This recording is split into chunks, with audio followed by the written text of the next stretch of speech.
తెలుగు లోగిళ్లకు అతిపెద్ద పండుగ సంక్రాంతి. పంట చేతికి వచ్చి రైతుకు సిరులు కురిపించే టైం. 10 రోజుల ముందు నుంచే పల్లెల్లో సందడి మొదలయ్యే పండుగ. అయితే ఇదంతా గతానికే పరిమితమైంది. ప్రస్తుతం సామాన్యులు పండుగను జరుపుకోవాలంటే భయపడుతున్నారు. పెరిగిన రేట్లతో ప్రజలు సాంప్రదాయాలను వదులుకోలేక పండుగను వైభవంగా జరుపుకోలేక సతమతమవుతున్నారు. పల్లెల్లో చుక్కలు చూపిస్తున్న ధరలతో పండుగను సంతోషంగా చేసుకోలేకపోతున్నారు. పండుగకు ఇంట్లో ఆడపిల్లల సందడే లేకుండా పోతోంది. హంగు ఆర్భాటాలకు పోకుండా సంక్రాంతి పండుగను అలా కానిచ్చేసుకుంటున్నారు. మాకు కాదు కదా, మాలాంటి మిడిల్ క్లాస్ వాళ్ళకి అసలు మేము బతకలేని పరిస్థితి అయిపోయింది. మాకే జీతాలు చూస్తే ఏం పెరగవు, ఆదాయాలు పెరగవు, కానీ ఈ మాత్రం పెరుగుతాయి.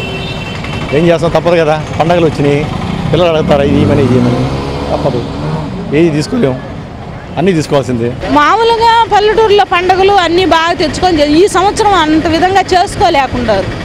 ఎందుకంటే రేట్లు అయిపోయినాయి. కాకుంటే ఇన్నాళ్ళు ఏంటంటే అరిసెలు చేసుకునేది, అట్ట చేసుకునేది. ఇప్పుడు అవి కూడా చేసుకోలేక ఏదో 2 చెక్కలు చేసుకుందామా, అక్కడ చేసుకుందాం అన్నట్టుగానే ఉన్నారు. కానీ అంతగా చేసుకున్నంతగా లేదు మాకు పల్లెటూరులో కూడా. సంక్రాంతికి ఇంటి ముందు రంగురంగుల ముగ్గులు వేసే రోజులు పోతున్నాయి. ముగ్గు పిండిలో కలిపే కలర్స్ ధరలు భారీగా పెరిగాయి. ఒకప్పుడు కేజీ 60 ఉంటే ఇప్పుడు 110కి చేరింది. ఇక పెయింట్స్ ధరలు కూడా మండిపోతున్నాయి. కనీసం ఇంటికి కలర్స్ కూడా వేయలేకుండా అయిపోయిందని సామాన్యులు వాపోతున్నారు.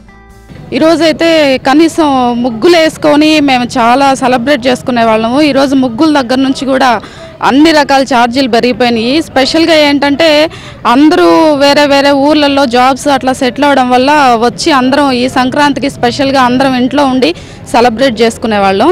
ఇప్పుడు ఒక బస్ ఛార్జీలు పెరిగి, ట్రైన్ ఛార్జీలు పెరిగి అన్నీ పెరగడం వల్ల అందరం ఒక చోట ఉండే పరిస్థితి కూడా లేదు. పండగ వస్తుందంటే ఇంతకుముందు సంతోషంగా చేసుకునేవాళ్ళం. పండగ వారం ముందు గుడ్లు తెచ్చుకునే బట్టలు పిల్లలకి అందరికీ చేసుకునేవాళ్ళమే. ఇప్పుడు ధరలు ఆకాశాన్ని పెరిగిపోయిండే. ఇప్పుడు ఏం చేసుకునే సార్ మేము. సంక్రాంతి పండుగ అంటే పిండి వంటలు కంపల్సరీగా ఉంటాయి. అరిసెలు, గారెలు, మురుకులు తప్పనిసరిగా చేస్తారు. కానీ పెరిగిన ధరలతో ఇప్పుడు వీటి జోలికే వెళ్లడం లేదు సామాన్యులు. అటు దుకాణాల్లో అమ్మకాలు లేక వ్యాపారులు కూడా లబోదిబోమంటున్నారు. మాకు నిత్యావసర ధరలు బట్టి మాకేమి చేసుకునే శక్తి మాకు లేక, పశువులకి రంగులు కూడా వేసుకోవడానికి కూడా లేకుండా మేము అరిమటి రంగులు పూసుకునే పరిస్థితి వచ్చింది. మేము చేసుకోలేకున్నాము. పైగా పండుగలకి ఏమైనా అరిసెలు కాచుకుంటున్నాం, అవి కూడా చేసుకుందాం లేకుండా ఎక్కువ ధరలు పెరిగిపోయినాయి. ఉద్యోగాల కోసం పట్టణాల్లో ఉండేవారు తప్పనిసరిగా పండుగకు సొంతూళ్లకు వస్తారు. అయితే ఇప్పుడు పరిస్థితి మారిపోయింది. పెరిగిన రవాణా ఛార్జీలతో ఊళ్ల ఊస ఎత్తడం లేదు సాధారణ జనం. మొత్తం మీద సరదాల సంక్రాంతిపై పెరిగిన ధరలు తీవ్ర ప్రభావం చూపుతున్నాయి.